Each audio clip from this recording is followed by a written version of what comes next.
मैं आमिर रियाज मैं एक अरसे तो जोड़ा है वो पब्लिशिंग दे नाल वाबस्ता है। रीसेंटली मैं मीडिया नाल भी वाबस्ता होया कोई 10-15 साल हो गए ने। मैं एक लैफ्ट का रसाला है अवामी जमहूरी फोरम ਉਹਦਾ एडिटर रहा 10 साल। उस तो बाद मैं लिखना है न्यूज़ दे विच लिखना है। एक पंजाबी की वैबसाइट हैगी vichar.com वो चलाना है और FM मस्त FM 103 जो वो मैं रेगूलर ना सिर्फ एक प्रोग्राम करना है हफ्तावार लोक लहर प्रोग्राम जो हर जुमेरात को होंगे 4 ਤੋਂ 6 बल्कि उस तो इलावा जोड़ा है उन्होंने पब्लिक कैंपेन्स के वास्ते उत्थे ड्रामे भी बनाने असी बहुत सारे काम जोड़े है रेडियो पर करने पब्लिक इंटरस्ट के जोड़ा है। और इस तो इलावा एक किताबों की दुकान है रीडिंग्स उन्होंने मैं पब्लिकेशन का हैड है। और एक अरसे तो पंजाब की तारीख के उत्ते और सब कॉन्टीनेंट की हिस्टरी के उत्ते लैफ्ट की हिस्टरी के उत्ते जोड़ा है चीज़ों पढ़न का मैनू शौक है। देखो पंजाबी की गल करनी जी है ना वो बहुत सारे हवालों नाल अहम हैगी है।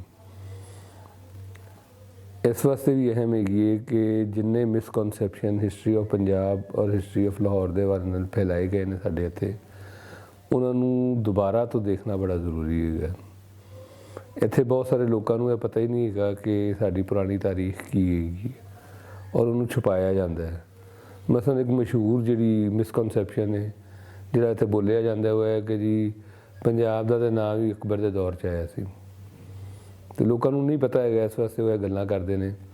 हालांकि जे वो किताब पढ़न एक किताब हैगी है हॉब्सन एंड जॉब्सन एक डिक्शनरी है जी 1859 तैयार हुई सी वो जो पंजाब की एंट्री पढ़न तो उन्होंने पता चलेगा कि पंजाब जोड़ा है वो स्ट्राबो है एक बंदा जोड़ा ग्रीक है उसकी किताबां भी तो उसका रैफरेंस है और पंजाब का नाम वो पेंटापोटामिया लिखा हुआ है।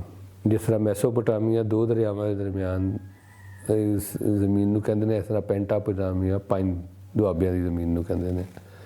तो पंजाब का नाम जोड़ा है तो मुड़ कदीम तो चले आ रहा है। जिन्हें महाभारत पढ़ी है उन्होंने भी पता है कि पंजाब का एक पुराना नाम पाइनाथ हैगा सी और पाइनाथ का नाम महाभारत जो है पंजाब वास्ते लिखा गया है और बड़ी डिटेल के जिक्र है। इस तरह होर बहुत सारी पुरानी किताबां हैगियां ने। जो रोमेला थापर ने अपना काम शुरू किया तो उन्हें कहा कि इस खिते को जानने वास्ते उन्हें पाली जबान सीखी थी। पाली जबान सीख के उन्हें साड़ी तारीख जी लिखी थी। हूँ साढ़े इतने ला किसी को पाली का पता है 200 साल तक इतने जोड़ा है वो पारसियों की हुकूमत रही है। पंजाब वह हिस्सा रहा कश्मीर वह हिस्सा रहा सिंध बलोचिस्तान तो रहे ने। वो पारसियों की जी अंपायर ने उन्होंने जमाने कि जबान लिखी जाती थी कि लिटरेचर लिखा जाता साढ़े को कोई इलम नहीं है वह। इस वास्ते असी जोड़ा है वो अकबर तो कभी शुरू कर देंगे कभी किसी तो शुरू कर देंगे क्योंकि सूँ बहुत सारे हूँ मैं एक किताब छापी थी पोरस के उत्ते राजा पोरस के उत्ते। राजा पोरस से एक बहुत बड़े इंडियन हिस्टोरीयन ने बुद्ध प्रकाश साहब उन्होंने काम किया बड़ा जबरदस्त काम है। वो उन्होंने पोरस का जोड़ा है एक कज़न जिसकी हुकूमत लाहौर के उत्ते हैगी सी उसका जिक्र किया। हूँ पोरस का जमाना जो कबल मसीह का है इतने वो पता ही नहीं है। वो एक दाता साहब तो मनसूब करके एक गलत कोटेशन जी है तो चलती रहती है कि जी उन्होंने कहा कि मुल्तान तो अगे एक माठा जहा शहर है लाहौर पता ही नहीं उन्होंने। लाहौर के नाम के उत्ते बहुत सारे शहर वसे तुम देखो कि मतलब है कि अपना तख्तबाई के कोल एक लाहौर है यानी लाहौर की इन्नी पॉपूलैरिटी एक लाहौरी बंदर हैगी है जी ठट्ठा के कोल हैगी है। तो वो लाहौर के नाम के उत्ते सारा कुछ वसना और लाहौर का एक फैलाओ वो बहुत है। लेकिन नैशनलिज्म क्योंकि साढ़े इतने अजकल बहुत चलता है वो फिर जोड़ा है ना उन्होंने मिसकॉन्सैप्शन फैलाए जाते हैं इनकार किया जाता है बहुत सारी हिस्टरी तो। लेकिन बहरहाल जो तारीख मौजूद है और अगर तुम पंजाबी जबान की गल करते हो ना तो फिर जाके क्योंकि इन्होंने किया है कि जो भी किसी लोगों को जबान तारीख तो पिछे करना होंगे तो उन्होंने जबान तो पिछे करना होंगे। जो तुम अपनी जबान तो पिछे हो जाते हो तो ऑटोमैटिकली तुम अपनी तारीख तो पिछे हो जाते हो। पंजाबी बोलन के नाल ही इस गल के वाल इशारा हो जाता है कि साडा कोई पिछोकड़ हैगा सी और सानू उस पासे जाना है उन्होंने समझना है वो की हैगा सी उन्होंने देखना है। तो जे तुम यह समझते हो कि पंजाबी जी है वो गालां की जबान है जे तुम यह समझते हो पंजाबी बड़ी हीनी जबान है अंग्रेज़ी बड़ी अजीम जबान हैगी है उर्दू में तो एवं कौमी जबान बनाया असल तो अंग्रेज़ी ही साड़ी कौमी जबान ਮੰਨਣਾ ਚਾਹੀਦਾ ਨਾ ਕਿ ਅਸੀਂ ਸਾਰੇ ਜਿਹੜੇ ਹੈਗੇ, ਭਾਵੇਂ ਇੰਡੀਆ ਹੋਏ, ਭਾਵੇਂ ਪਾਕਿਸਤਾਨ ਹੋਏ, ਭਾਵੇਂ ਬੰਗਲਾਦੇਸ਼ ਹੋਏ, ਦੇਖੋ ਨਾ ਜਾ ਕੇ ਨੇਪਾਲ ਚਲੇ ਜਾਓ ਤੁਸੀਂ, ਉੱਥੇ ਸ੍ਰੀਲੰਕਾ ਚਲੇ ਜਾਓ, ਅੰਗਰੇਜ਼ੀ ਸਾਰੇ ਇੰਝ ਬੋਲਣਾ ਚਾਹੁੰਦੇ ਨੇ। ਸਾਰੀ ਐਲੀਟ ਜਿਹੜੀ ਹੈ, ਜਿਸ ਤਰ੍ਹਾਂ ਇਹਨਾਂ ਦੇ ਫੁੱਫੜ ਦੀ ਜ਼ੁਬਾਨ ਹੈਗੀ ਸੀ, ਅਤੇ ਉਹ ਇੱਕ ਕੌਨਸੈਪਟ ਹੈਗਾ ਪੂਰਾ ਲੈਂਗੁਏਜਿਸ ਦੇ ਮੁਤਲਕ। ਲੈਂਗੁਏਜਿਸ ਨਾ ਕੋਈ ਭੈੜੀਆਂ ਹੁੰਦੀਆਂ ਨੇ ਕੋਈ ਚੰਗੀਆਂ ਹੁੰਦੀਆਂ ਨੇ। ਲੈਂਗੁਏਜ ਜਾਂ ਤੁਹਾਡੀ ਆਪਣੀ ਹੁੰਦੀ ਹੈ ਜਾਂ ਤੁਸੀਂ ਸਿੱਖ ਰਹੇ ਹੁੰਦੇ ਹੋ ਉਹਨੂੰ। ਵੱਡਾ ਮਸਲਾ ਇਹ ਹੈ ਕਿ ਲੈਂਗੁਏਜਿਸ ਨੂੰ ਇਹ ਸਮਝਣਾ ਕਿ ਕੋਈ ਹੀਣੀ ਹੁੰਦੀ ਹੈ ਔਰ ਕੋਈ ਵਧੀਆ ਹੁੰਦੀ ਹੈ, ਕਿਤੇ 'ਚ ਆਲਾ ਤਹਿਜ਼ੀਬ ਹੁੰਦੀ ਹੈ। ਇਹ ਸਾਰਾ ਅੰਗਰੇਜ਼ਾਂ ਦਾ ਦਿੱਤਾ ਸਾਡਾ ਕੌਨਸੈਪਟ ਹੈਗਾ। ਉਹਨਾਂ ਨੇ ਆਪਣੇ ਜਿਹੜੀ ਹੈਗੀ ਹੈ ਇੱਥੇ ਬਰਤਰੀ ਦਾ ਕੌਨਸੈਪਟ ਲੈ ਕੇ ਆਏ ਸਨ, ਯੂਰਪੀ ਬਰਤਰੀ ਦਾ, ਜਿਹਦੇ ਵਿੱਚੋਂ ਇੰਗਲਿਸ਼ ਬਰਤਰੀ ਨਿਕਲਦੀ ਸੀ। ਔਰ ਉਹ ਬਰਤਰੀ ਦੇ ਕੌਨਸੈਪਟ ਦੇ ਵਿੱਚ ਉਹਨਾਂ ਨੇ ਇੱਥੇ ਸਾਨੂੰ ਇਹ ਦੱਸਿਆ ਕਿ ਇਲਮ ਜਿਹੜਾ ਹੈਗਾ ਉਹਦੀ ਜ਼ਬਾਨ ਅੰਗਰੇਜ਼ੀ ਹੈਗੀ ਹੈ, ਔਰ ਅਸੀਂ ਅੱਜ ਤੱਕ ਉਹ ਕਰ ਰਹੇ ਹਾਂ। ਦੇਖੋ ਜਿਹੜੇ ਇਸਲਾਮੀ ਤਾਰੀਖ ਦੇ ਅੰਦਰ ਬਹੁਤ ਸਾਰੇ ਵਾਕਿਆ ਹਰ ਤਾਰੀਖ 'ਚ ਹੁੰਦੇ ਨੇ, ਇਹ ਨਹੀਂ ਕਿ ਇਸਲਾਮੀ ਸਾਰੀ ਤਾਰੀਖ 'ਚ ਹੁੰਦੇ ਨੇ। ਬਸ ਕਿਸ ਸਟੇਜ 'ਤੇ ਬੱਚੇ ਨੂੰ ਪੜ੍ਹਾਉਣੇ ਨੇ, ਮਤਲਬ ਉਹ ਮੈਂ ਜਿਹੜਾ ਉਸ ਤੇ ਮਿਸਾਲ ਦਿੱਤੀ ਸੀ, ਉਹ ਇੱਕ ਆਕਸਫੋਰਡ ਦੀ ਜਾਂ ਇਸ ਤਰ੍ਹਾਂ ਕੈਂਬਰਿਜ ਦੀ ਛਪੀ ਹੋਈ ਕਿਤਾਬ ਹੈਗੀ, 7ਵੀਂ ਦੇ ਵਿੱਚੋਂ ਪੜ੍ਹਾਈ ਜਾ ਰਹੀ ਸੀ। ਮੇਰਾ ਪੁਆਇੰਟ ਹੈਗਾ ਸੀ ਕਿ 7ਵੀਂ ਦੇ ਬੱਚੇ ਨੂੰ ਦੇ ਵਾਸਤੇ ਤਾਂ ਦੋਨੋਂ ਹੀ ਅਜ਼ੀਮ ਹਸਤੀਆਂ ਹੈਗੀਆਂ ਨੇ। ਉਹ ਟਾਈਮ ਨਹੀਂ ਹੈਗਾ ਉਸ ਟਾਈਮ ਦੇ ਉੱਤੇ ਉਸ ਬੱਚੇ ਨੂੰ ਉਸ ਕੌਨਫਲਿਕਟ ਤੋਂ ਆਗਾਹ ਕਰਨ ਦਾ। ਯਾਨੀ ਕਿ ਤੁਸੀਂ ਕਿਸ ਤਰੀਕੇ ਨਾਲ, ਮਤਲਬ ਹੁਣ ਐਸੇ ਮੁਸ਼ਕਿਲ ਲਫ਼ਜ਼ ਜਿਹੜੇ ਹੈਗੇ ਨੇ ਅਸੀਂ ਪੜ੍ਹਾਉਂਦੇ ਹਾਂ, ਪਹਿਲੀ ਨੂੰ, ਦੂਸਰੀ ਨੂੰ, ਤੀਸਰੀ ਨੂੰ। ਮੈਂ ਇੱਕ ਪੁਆਇੰਟ ਆਊਟ ਕੀਤਾ ਸੀ, ਅਗਰ ਤੁਸੀਂ ਦੇਖਿਆ ਹੋਇਆ ਤਾਂ ਉਹਦੇ 'ਚ ਅਜ਼ੀਜ਼ ਭੱਟੀ ਦਾ ਇੱਕ ਲੈਸਨ ਹੈਗਾ, ਪਹਿਲੇ ਜ਼ਮਾਨੇ 'ਚ ਪੜ੍ਹਾਇਆ ਜਾਂਦਾ, ਮਤਲਬ 2009 ਤੱਕ ਤੇ ਮੈਂ ਉਹ ਪਹਿਲੀ ਜਦੋਂ ਸਟੱਡੀ ਆਈ ਸੀ ਉਸ ਲੇਗਾ ਸੀ। ਇੰਨਾ ਮੁਸ਼ਕਿਲ ਉਹ ਲੈਸਨ ਸੀ ਕਿ ਉਹਦੇ ਨਾਲ ਕਮ ਅਜ਼ ਕਮ ਬੱਚੇ ਨੂੰ ਨੈਸ਼ਨਲਿਜ਼ਮ ਦੀ ਸਮਝ ਨਹੀਂ ਆ ਸਕਦੀ।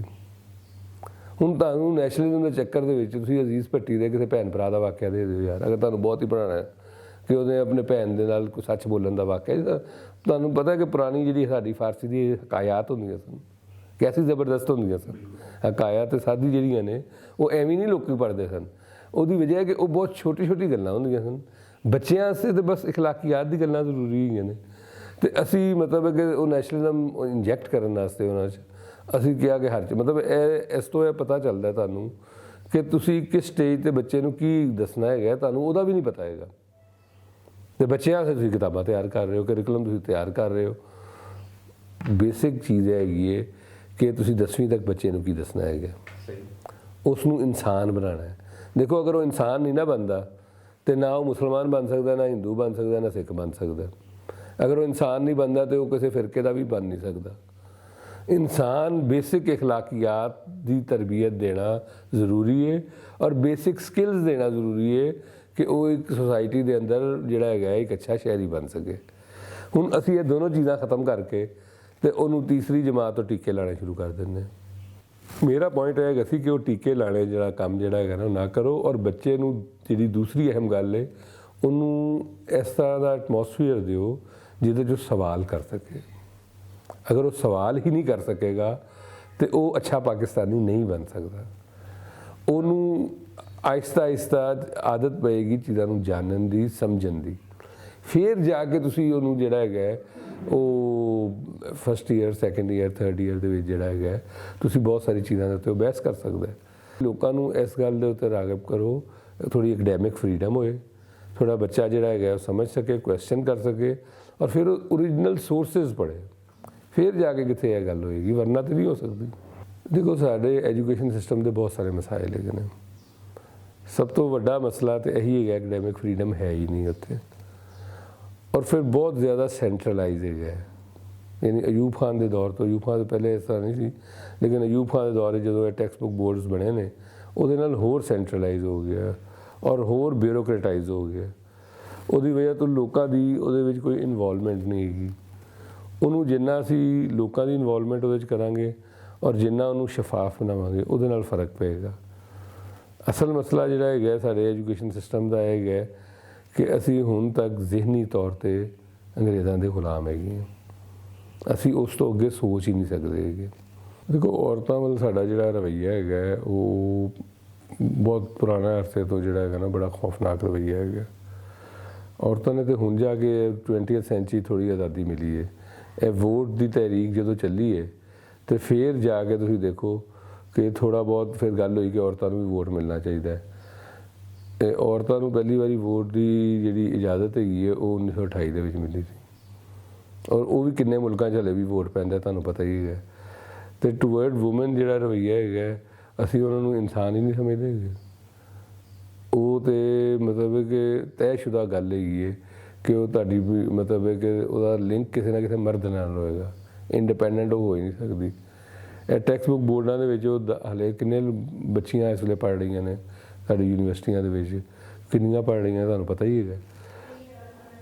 ਕਿੰਨੇ ਹੀ ਬੱਚੀਆਂ ਜਿਹੜੀਆਂ ਹੈਗੀਆਂ ਨੇ ਉਹ ਕੰਮ ਕਰ ਰਹੀਆਂ ਨੇ, ਹੋਰ ਲਾਹੌਰ ਦੇ ਅੰਦਰ, ਕਰਾਚੀ ਦੇ ਅੰਦਰ, ਇਸਲਾਮਾਬਾਦ ਦੇ ਅੰਦਰ ਦਫ਼ਤਰਾਂ 'ਚ ਕੰਮ ਕਰ ਰਹੀਆਂ ਨੇ। ਲੇਕਿਨ ਸਾਡੇ ਟੈਕਸਟ ਬੁੱਕ ਬੋਰਡ ਤਸਵੀਰ ਨਹੀਂ ਛਾਪਣਾ ਚਾਹੁੰਦੇ ਬੱਚੀ ਦੀ ਕਿ ਉਹ ਇੱਕ ਦਫ਼ਤਰ 'ਚ ਕੰਮ ਕਰ ਰਹੀ ਹੈ, ਕਿਉਂਕਿ ਉਹ ਦੱਸਣਾ ਚਾਹੁੰਦੇ ਨੇ ਕਿ ਅਸੀਂ ਇਹੀ ਕਹਿ ਰਹੇ ਹਾਂ ਕਿ ਬੱਚੀ ਸਿਰਫ ਘਰ ਦੇ ਕੰਮ ਵਾਸਤੇ ਹੈਗੀ। ਤਸਵੀਰ ਆਏਗੀ ਤੇ ਉਹਦੀ ਚੁੱਕ ਕੇ ਪਲੇਟਾਂ ਆਏਗੀ, ਤਸਵੀਰ ਆਏਗੀ ਤੇ ਜ਼ਿਆਦਾ ਤੋਂ ਜ਼ਿਆਦਾ 2-3 ਪ੍ਰੋਫੈਸ਼ਨ ਉਹਦੇ ਵਾਸਤੇ ਰੱਖੇ ਨੇ ਕਿ ਨਰਸ ਬਣ ਸਕਦੀ ਹੈ, ਬਹੁਤ ਪੜ੍ਹੀ ਲਿਖੀ ਹੈ, ਡਾਕਟਰ ਬਣ ਜਾਏ, ਤੇ ਉਹ ਇਹਨਾਂ ਕੰਮਾਂ ਟੀਚਰ ਬਣ ਜਾਏ। ਤੇ ਇਹ ਜਿਹੜਾ ਸਾਡਾ ਟੂਵਰਡ ਵੂਮਨ ਐਟੀਟਿਊਡ ਹੈਗਾ ਉਹ ਸਾਡੀ ਐਜੂਕੇਸ਼ਨ ਪਾਲਿਸੀਜ਼ ਦੇ ਵਿੱਚ ਔਰ ਸਾਡੀ ਰਿਆਸਤੀ ਪਾਲਿਸੀਆਂ 'ਚ ਝਲਕਦਾ ਹੈ ਬਾਰ-ਬਾਰ।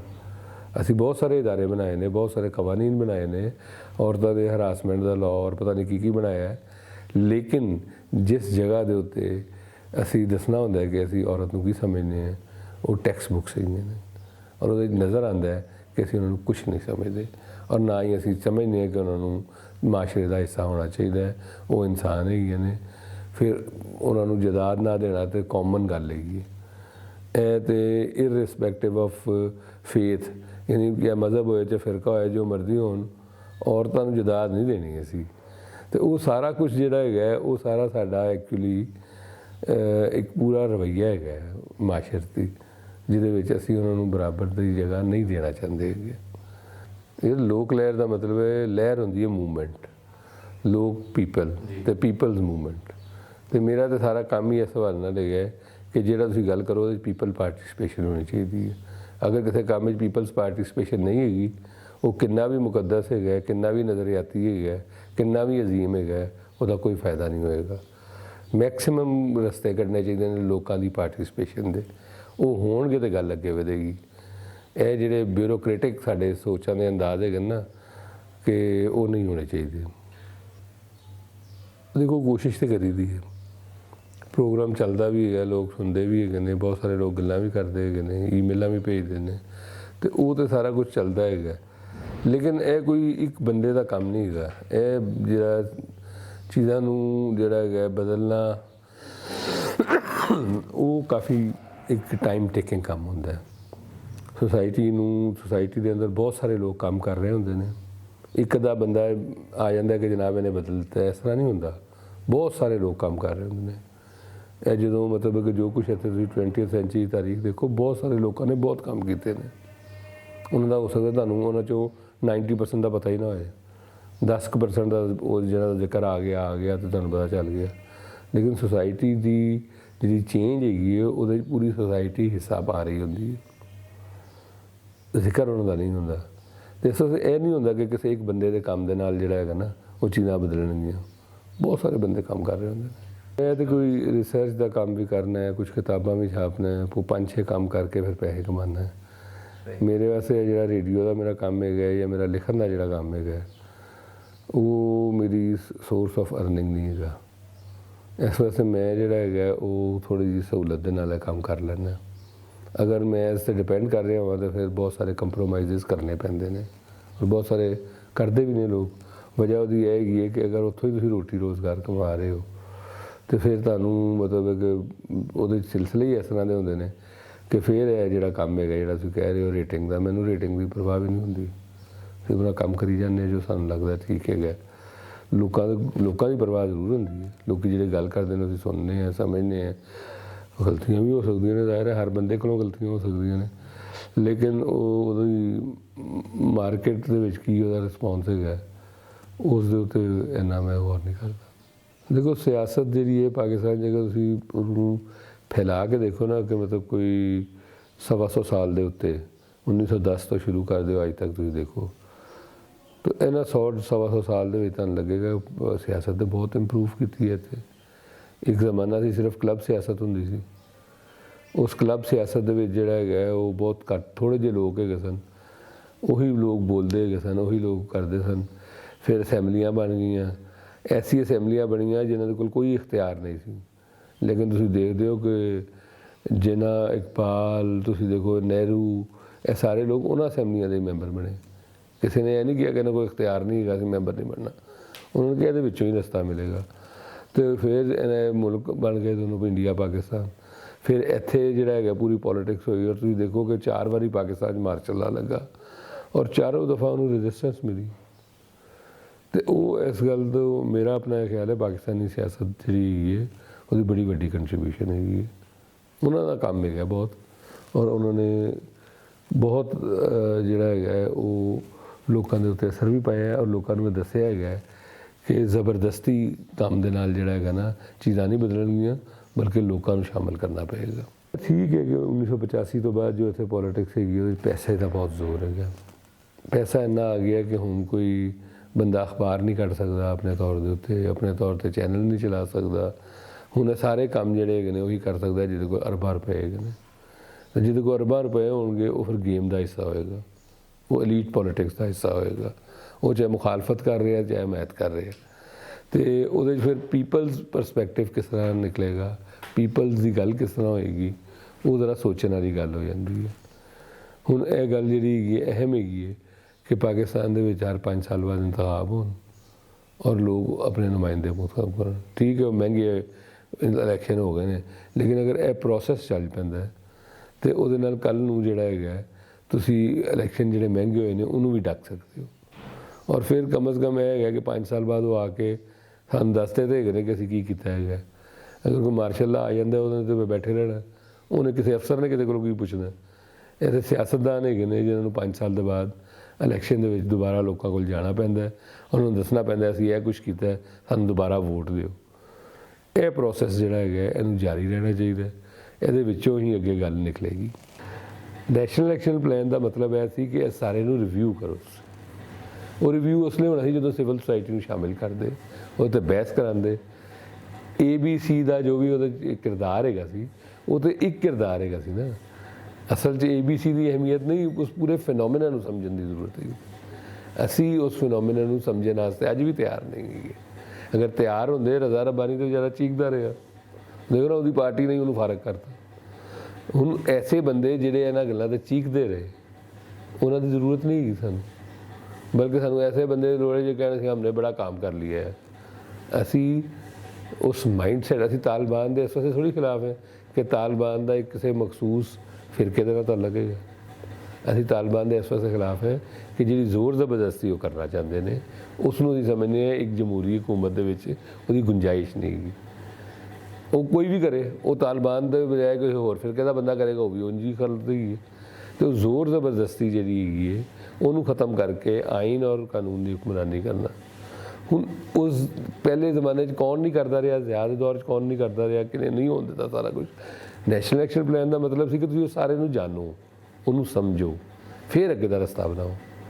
ਅਤੇ ਉਹ ਅਸੀਂ, ਮੇਰਾ ਕਹਿਣ ਦਾ ਇਹ ਮਤਲਬ ਹੈ ਕਿ ਅਸੀਂ ਨੈਸ਼ਨਲ ਇਲੈਕਸ਼ਨ ਪਲਾਨ ਅਨਾਊਂਸ ਤਾਂ ਕਰਤਾ, ਲੇਕਿਨ ਉਹਦੇ 'ਤੇ ਜਿਹੜੀ ਬਹਿਸ ਹੋਣੀ ਚਾਹੀਦੀ ਸੀ ਉਸ ਨੈਰੇਟਿਵ ਨੂੰ ਸਮਝਣ ਦੀ ਔਰ ਉਸ ਸਾਰੇ ਕੰਮ ਨੂੰ ਸਮਝ ਕੇ ਉਹਨੂੰ ਖ਼ਤਮ ਕਰਨ ਦੀ, ਉਹ ਗੱਲ ਤਾਂ ਇੱਥੇ ਹੋਈ ਨਹੀਂ। ਐਸੇ ਵਾਸਤੇ ਉਹਦਾ ਇੰਪੈਕਟ ਵੀ ਹੋ ਨਹੀਂ ਪਿਆ। ਦੇਖੋ ਇੱਕ ਤਾਂ ਆਜ਼ਾਦ ਮੀਡੀਆ ਸਾਡੇ ਕੋਲ ਆਇਆ ਹੈ, ਖਾਸ ਤੌਰ 'ਤੇ ਇਲੈਕਟ੍ਰੋਨਿਕ ਮੀਡੀਆ ਜਿਹੜਾ, ਜਦੋਂ ਇਹਨੂੰ ਸ਼ੁਰੂ ਕੀਤਾ ਗਿਆ ਉਹ ਵੀ ਇੱਕ ਡਿਕਟੇਟਰ ਨੇ ਸ਼ੁਰੂ ਕੀਤਾ, ਔਰ ਉਹਨੂੰ ਸ਼ੁਰੂ ਕਰਦੇ ਵਕਤ ਕੋਈ ਬਹਿਸ ਨਹੀਂ ਹੋਈ ਕਿ ਇਹਨੂੰ ਕਿਸ ਤਰ੍ਹਾਂ ਚੱਲਣਾ। ਇਹ ਜਿਹੜੀ ਅੱਜ ਕੱਲ੍ਹ ਜੋ ਗੰਦ ਇਸ ਮੀਡੀਆ ਨੇ ਪਾਇਆ ਹੋਇਆ ਉਹਦੀ ਵਜ੍ਹਾ ਹੈ ਕਿ ਇਹ ਬਗੈਰ ਬਹਿਸ 'ਤੇ ਆਇਆ, ਔਰ ਜਦੋਂ ਵੀ ਚੀਜ਼ਾਂ ਬਗੈਰ ਬਹਿਸ 'ਤੇ ਆਉਂਦੀਆਂ ਨੇ ਉਹਦਾ ਇਹੀ ਨਤੀਜਾ ਨਿਕਲਦਾ ਹੈ।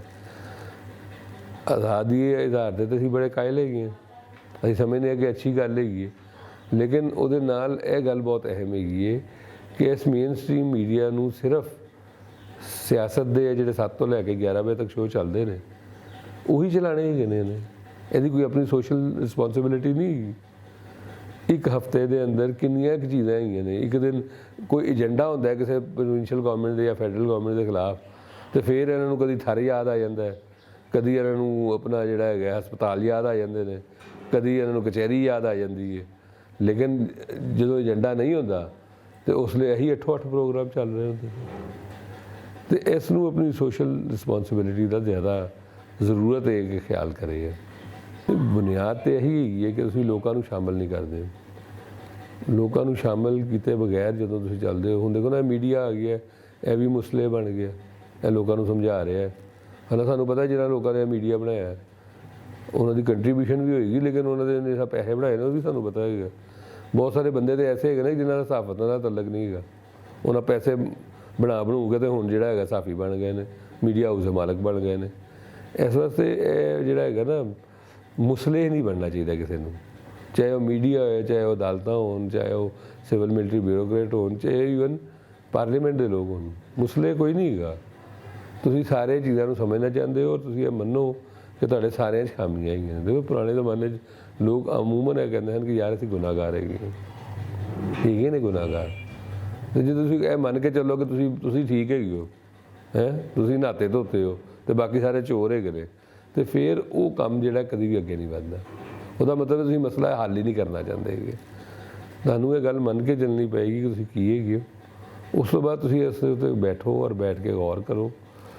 ਔਰ ਅਸੈਂਬਲੀਜ਼ ਦਾ ਰੋਲ ਜਿਸ ਸੁਸਾਇਟੀ 'ਚ ਨਹੀਂ ਹੋਏਗਾ ਨਾ, ਦੇਖੋ ਇਹ ਅਸੈਂਬਲੀਜ਼ ਬਣਦੀਆਂ ਨੇ, ਉਹਨਾਂ 'ਚ ਹਲੇ ਤੁਹਾਡੇ ਸਾਹਮਣੇ ਕਮੇਟੀਆਂ ਬਣੀਆਂ, 18ਵੀਂ ਤਰਮੀਮ ਤੱਕ ਪਾਸ ਕਰ ਲਈ।